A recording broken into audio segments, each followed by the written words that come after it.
The satellite image appears on screen at exactly 2:47 p.m. on a Tuesday afternoon in 1997. NASA technician Sarah Mitchell stares at her monitor, coffee growing cold in her trembling hands. There, embedded in the grainy black and white pixels, is something that will unravel a mystery that has haunted an entire town for 12 years. What she's looking at shouldn't exist. Not there.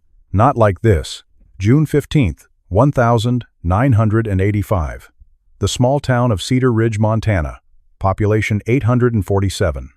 The kind of place where everyone knows everyone, where secrets are currency and strangers are remembered for decades. Thomas and Elena Hartwell are getting married. The ceremony is perfect. Too perfect, some would later whisper.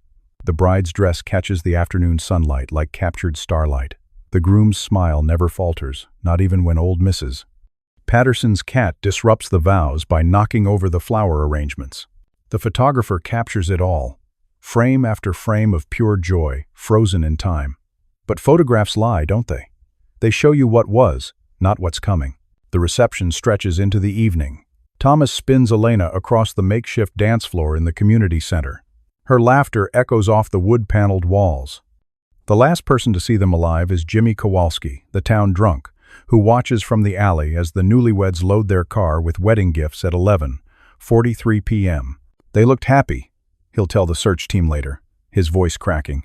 Real happy. By morning, they're gone. Not just gone, vanished, as if the earth opened up and swallowed them whole. Elena's sister Margaret arrives at their cottage at 9 a.m. to help with thank you cards. The front door swings open at her touch. Wedding gifts scatter the living room floor, still wrapped, tags fluttering in the breeze from an open window. 2 coffee cups sit on the kitchen table, still warm. The car is missing. Thomas's wallet remains on the nightstand. Elena's purse hangs on the bedroom door, her new wedding ring glinting inside an open jewelry box.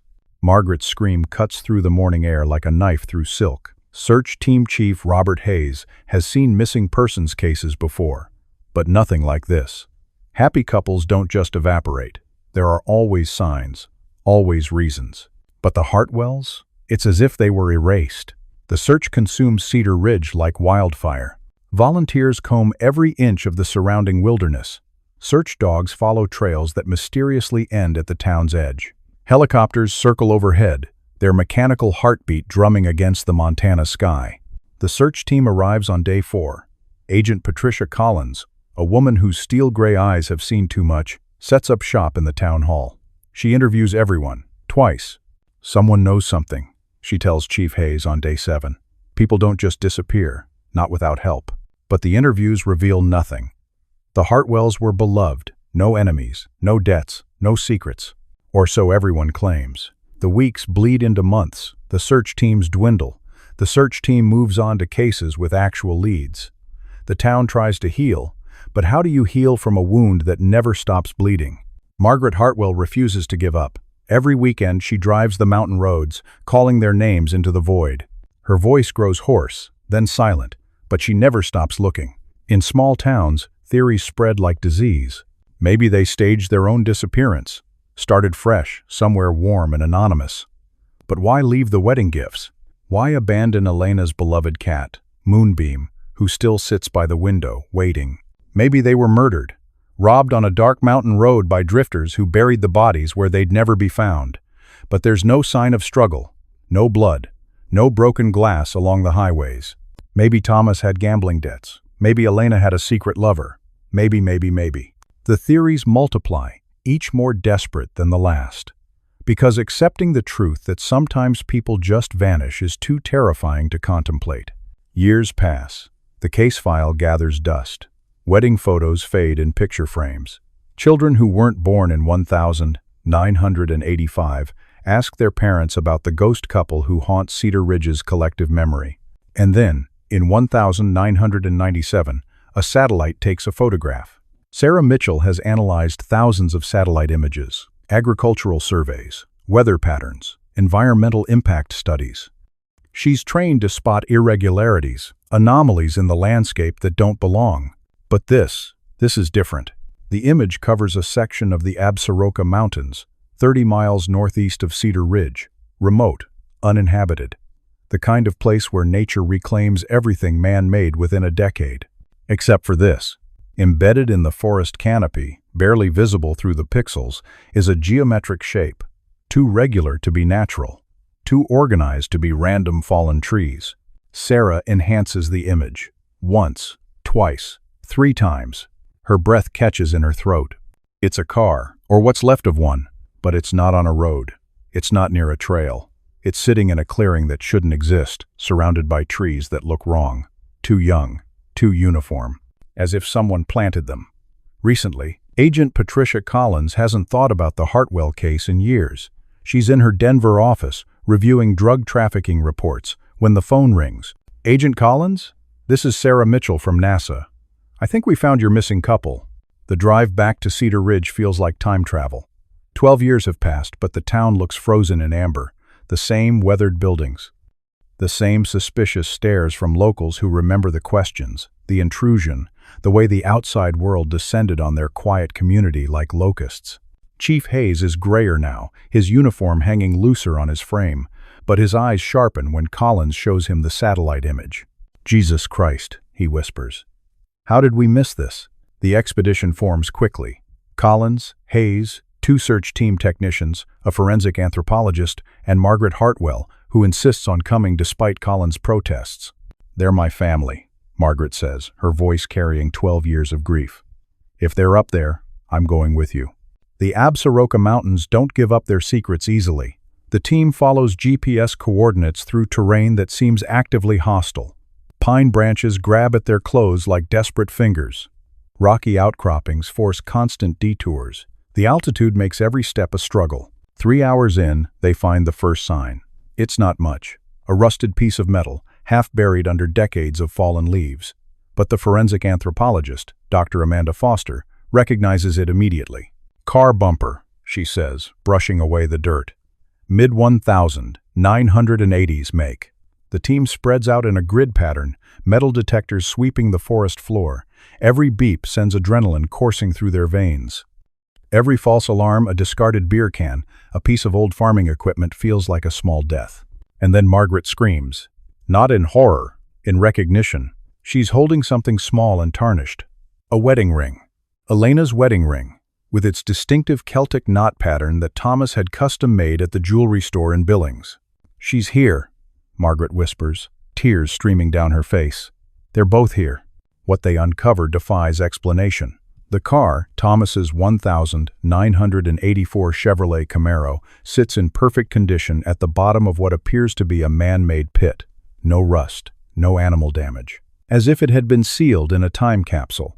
But that's impossible. 12 years in the Montana wilderness should have reduced it to scrap metal and bones. Dr. Foster works with surgical precision, photographing everything before disturbing the scene. The car's windows are intact, the doors are locked. And inside, my God, Agent Collins breathes. Thomas and Elena Hartwell sit in the front seats, perfectly preserved. Their wedding clothes show no signs of decay. Elena's bouquet, still clutched in her hands, looks like it was picked yesterday. It's not mummification. It's not freeze-drying. It's something else entirely. Something that shouldn't be scientifically possible. But here it is. Captured in Collins's camera flash. Undeniable and impossible. The forensic team works through the night, their floodlights turning the forest into an alien landscape of harsh shadows and illuminated trees. Every detail raises new questions. The car's engine is pristine, but there's no gas in the tank. The battery is dead, but the radio is somehow still tuned to the local country station. Elena's watch has stopped at 11:47 p.m., 4 minutes after Jimmy Kowalski saw them leave the wedding reception.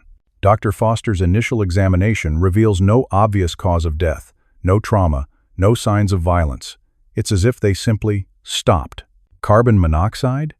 Chief Hayes suggests, but the car's exhaust system shows no modifications, no signs of intentional poisoning. Heart attack? Stroke? Collins offers, but both bodies show no medical distress.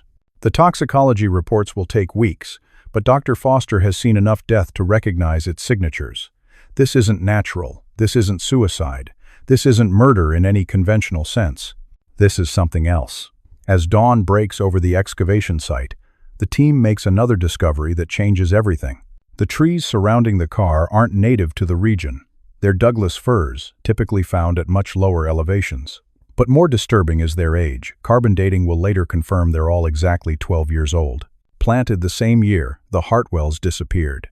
Someone wanted to hide this place, badly enough to reforest an entire clearing with non-native species, badly enough to wait over a decade for the trees to grow tall enough to hide the site from ground-level searches.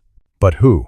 And why? Agent Collins studies the satellite image again, looking for patterns, for clues hidden in the pixels. That's when she notices it, a faint trail, barely visible, leading from the main forest road to the burial site. Someone made regular trips here, someone who knew exactly where to find Thomas and Elena Hartwell. The investigation is far from over. In fact, it's just beginning. What we learn about search and investigation techniques. Modern missing persons investigations combine traditional detective work with cutting-edge technology. Satellite imagery analysis, like what led to the Hartwell discovery, revolutionized cold case investigations in the 1990s. The ability to examine terrain from space revealed burial sites, crash locations, and other evidence invisible from ground level. Preservation, science, and forensics. The unusual preservation of the Hartwell bodies highlights how environmental conditions can dramatically affect decomposition. Factors like temperature, humidity, soil composition, and oxygen levels create natural preservation scenarios that can maintain remains for decades. High-altitude, low-oxygen environments sometimes create mummification effects, similar to those found in ancient Egyptian tombs. Geographic Information Systems, GIS, in law enforcement. The Hartwell case demonstrates how GIS technology transforms criminal investigations. By layering satellite imagery, topographical data, and historical land use patterns, investigators can identify anomalies invisible to traditional search methods.